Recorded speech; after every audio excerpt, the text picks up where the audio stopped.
Welcome to my channel. आज की इस वीडियो में हम टेंस को सीखेंगे फिलअप्स के थ्रू।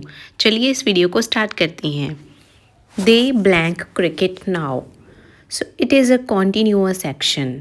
हम कह रहे हैं कि वो क्रिकेट अभी खेल रहे हैं, तो वो अभी की बात कर रहे हैं। तो अब हम इसका रूल देखते हैं। रूल क्या है?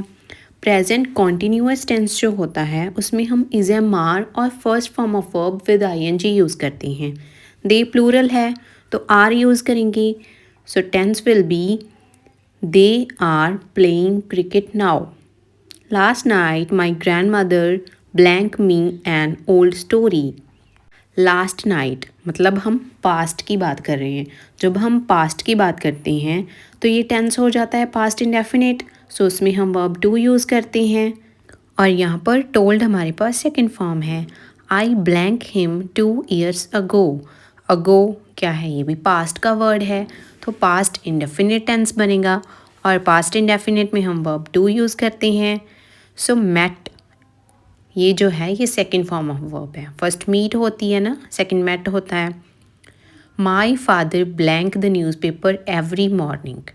देखो गाइस, यहाँ पर है एवरी मॉर्निंग। जो हम डेली के एक्शंस होते हैं ना, जो काम हम डेली करते हैं, जैसे टेंपल जाना, गुरुद्वारा साहब जाना, जैसे बच्चे डेली स्कूल जाते हैं, तो ये सारे जो सेंटेंसेस होते हैं उनमें हम प्रेजेंट इंडेफिनिट टेंस का यूज़ करते हैं। इसमें हम first form of verb use करते हैं विद एस और ई एस। सो हमारे पास माई फादर ये सिंगुलर सब्जेक्ट है तो एस यूज़ करेंगे इसके साथ। Reads Alina blank study in this school for 3 years। अब हम आधा आधा देखते हैं इस सेंटेंस को।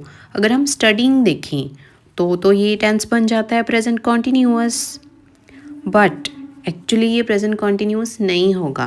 प्रेजेंट कॉन्टीन्यूअस के हिसाब से यहाँ पर इज़ आना चाहिए। Alina is studying in this school, but यहाँ पर फॉर है हमारे पास।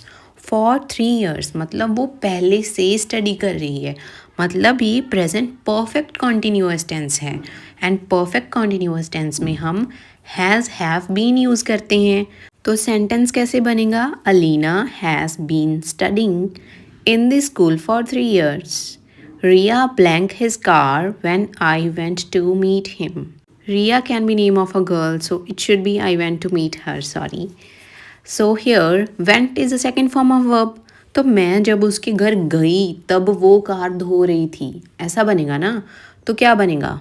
कर रही थी मतलब कॉन्टीन्यूअस एक्शन है पास्ट में। वॉज वॉशिंग, क्या ये पास्ट कॉन्टीन्यूअस एक्शन है, मतलब पास्ट में काम हो रहा था।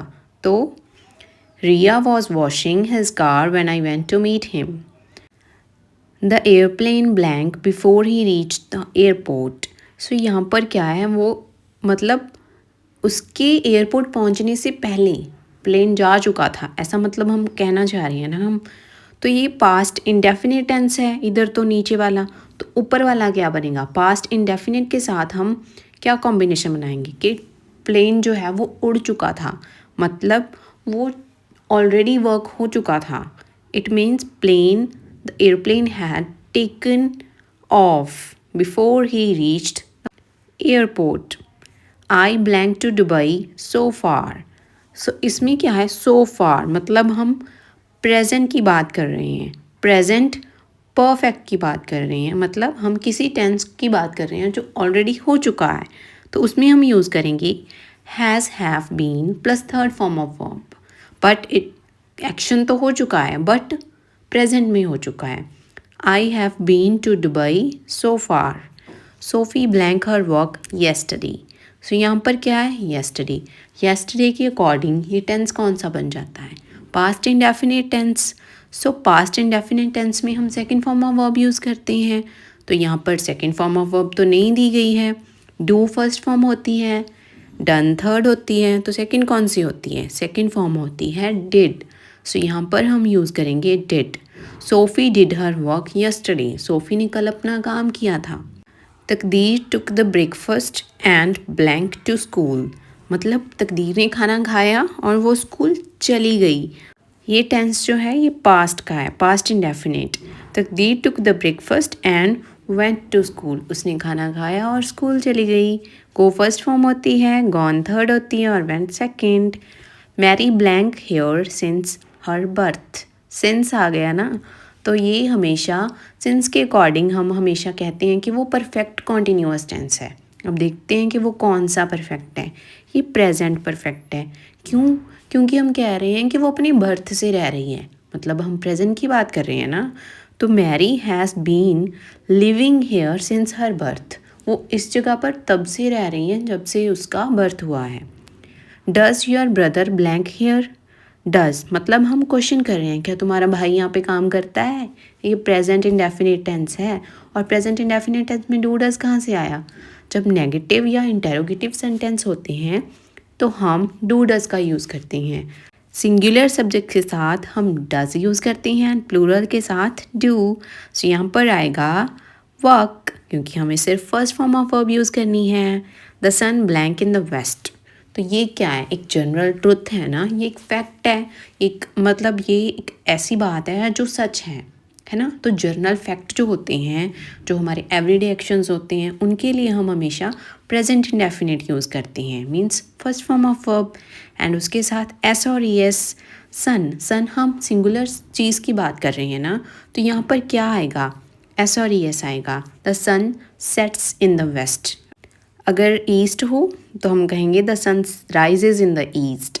Parul blank food at this time. हम उस टाइम की बात कर रहे हैं, मतलब हम प्रेजेंट कॉन्टीन्यूअस की बात कर रहे हैं, हम किसी एक्शन के कॉन्टीन्यू होने की बात कर रहे हैं। तो क्या आएगा, Parul is having food at this time. They blank for us at this time tomorrow. Tomorrow मतलब हम फ्यूचर की बात कर रहे हैं, मतलब वो कल इस टाइम पर तुम्हारा वेट कर रहे होंगे, मतलब हम कॉन्टीन्यूअस की बात कर रहे हैं फ्यूचर में। So here comes will be waiting. They will be waiting for us at this time tomorrow. So अगर आज की वीडियो आपको पसंद आई हो तो आप इसको लाइक करो, कमेंट करो, सब्सक्राइब करो मेरे यूट्यूब चैनल को, और इस वीडियो को अपने फ्रेंड्स के साथ शेयर करो। Thank you for watching.